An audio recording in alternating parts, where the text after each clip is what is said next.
Grüß Gott, Matthias von My Companion. Sie hatten um einen Heimtermin gebeten?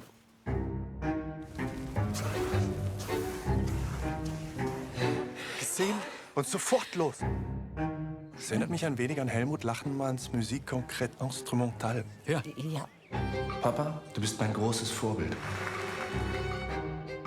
Wer von euch ist denn schon mal mit einem Flugzeug geflogen? Wer bist du? Matthias. Nein. Wer bist du? Wie können wir Ihnen helfen? Ich brauche wen zum Streiten üben. Das klingt doch prima. Rot oder weiß? Ich richte mich nach dir.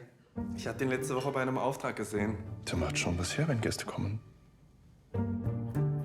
Also haben wir jetzt einen Hund? Macht definitiv was her, wenn wir Gäste haben. Matthias, was ist das?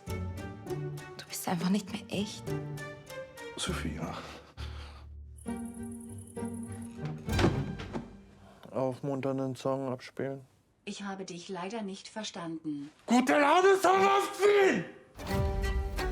Vielleicht geht es einfach mehr darum, dass du dich mit dir selber beschäftigst. Nein! Das ist jetzt vielleicht ein bisschen viel. Wir spielen im echten Leben. Das ist aber klein. Man muss auch eine klare Linie ziehen. Hallo! Zwischen den Rollen und sich selbst.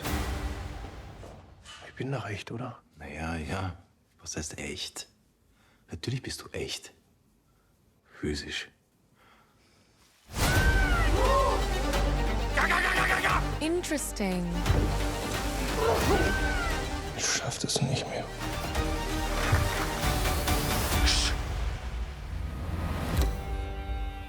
Wenn alles zu Ihrer Zufriedenheit war, würden wir uns über eine Bewertung auf der Website freuen.